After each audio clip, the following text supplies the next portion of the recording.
اللہ تعالیٰ کہہ رہے ہیں بیویوں کو خوش کرنا اچھا جذبہ ہے، مگر حلال کو حرام وہ نبی بھی نہیں کر سکتا۔ اعتدال سے نہیں بڑھنا چاہیے۔ اور ازواج کو بھی یاد دلایا جا رہا ہے کہ جب اللہ کے رسول سے معاملہ ہوگا تو شوہر والی حیثیت کو پیچھے رکھا جائے گا۔ تو آپ کو دو باتوں کا حکم دیا گیا کہ آپ نے جو قسم کھائی ہے اسے توڑ دیجئے اور اپنی قسم کا کفارہ دیجئے۔ اور قسم کا کفارہ ہے 10 مسکین کو کھانا کھلانا، یا 10 مسکین کو یعنی یا تو ایک غلام آزاد کرنا اگر وہ اویلیبل نہیں ہے تو 10 مسکین کو کھانا کھلایا جائے، یا 10 مسکین کو کپڑے پہنائے جائیں، یا 3 دن کے روزے رکھے جائیں۔ تو اللہ تعالیٰ بتا رہے ہیں کہ حلال حرام نہیں ہو سکتا، حرام حلال نہیں ہو سکتا۔ اور نبی کریم صلی اللہ علیہ وسلم بہت حکمت کے ساتھ جو ہیں وہ اپنے گھر کے معاملات سیٹل کیا کرتے تھے، نرمی کے انداز سے سیٹل کیا کرتے تھے۔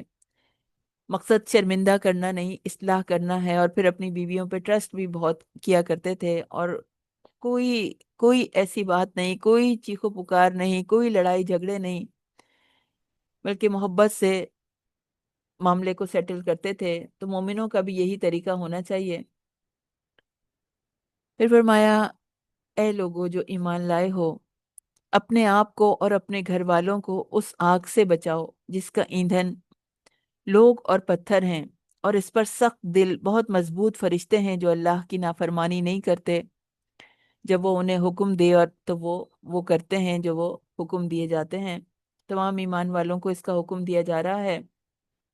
ایمان والوں کو ایک نہایت اہم ذمہ داری یاد دلائی جا رہی ہے کہ اپنے آپ کو جہنم کی آگ سے بچانا ہے، اور اس کے ساتھ ساتھ ہی اپنے گھر والوں کو بھی جہنم کی آگ سے بچانا ہے، ان کی تعلیم و تربیت کا خیال رکھنا ہے، ان کے اعمال اور اخلاق کا، ان کی اصلاح کا اہتمام کرنا ہے تاکہ وہ بھی آگ سے بچ جائیں۔ اور رسول اللہ صلی اللہ علیہ وسلم نے فرمایا تھا کہ تم میں سے ہر ایک اپنا یعنی وہ نگہبان ہے، رائی ہے اپنے گھر والوں پر، اور تم میں سے ہر ایک سے اس کی رعیت کے بارے میں سوال کیا جانے والا ہے، یعنی اپنے کنبے کے بارے میں بھی انسان کو جواب دینا ہوگا کہ اس نے کیا کوشش کی تھی ان کی اصلاح کے لیے۔ اور بچوں کی تربیت کرنا، صرف ان کو پڑھا دینا، اچھی تعلیم، دنیا کی اچھی تعلیم دلوا دینا صرف یہ بچوں کا حق نہیں ہے، بلکہ ان کی تربیت بھی ان کا حق ہے۔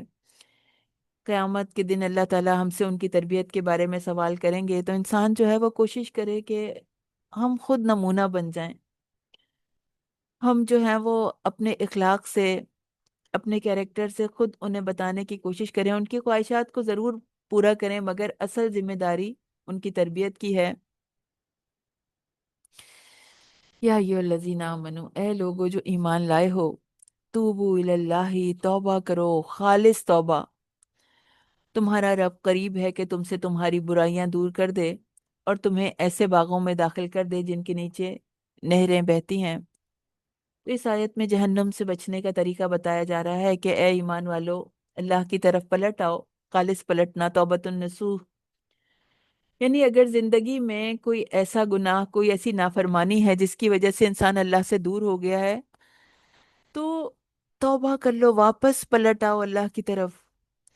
توبۃ النصوح کی پہلی شرط یہ ہے کہ انسان اللہ کے خوف کی وجہ سے اپنے گناہ پر بہت نادم ہو، دوسری یہ کہ گناہ کو فوراً چھوڑ دے، تیسری یہ کہ آئندہ گناہ نہ کرنے کا پکا عہد کرے گناہ پہ کہ اب گناہ پہ نہیں قائم رہے گا، اور چوتھی یہ کہ اگر اس کا تعلق بندوں کے حقوق سے ہے تو جہاں تک ممکن ہو اسے ادا کر دے، اور یا پھر اس پہ معافی مانگ لے۔ تو توبہ کرنے والے کو جنتوں میں داخلے کی خوشخبری دی جا رہی ہے۔ اس دن کی رسوائی سے دنیا میں یعنی مومن لوگ، انبیاء، صالحین سب پناہ مانگتے ہیں۔ حشر کے میدان میں جب ایمان والوں اور منافقین کے درمیان دیوار حائل کر دی جائے گی تو منافقین کے پاس اندھیرے رہ جائیں گے، وہ اندھیروں میں کھڑے رہ جائیں گے۔ تو ایمان والے بھی خوف رکھتے ہوں گے کہ ان کے نور بھی کہیں بجھ نہ جائیں، تو وہ بھی اللہ تعالیٰ سے اپنے نور کو پورا کرنے کی دعا کریں گے۔ ربنا اتمم لنا نورنا، اے ہمارے رب، ہمارے نور ہمارے لیے مکمل کر دیجئے۔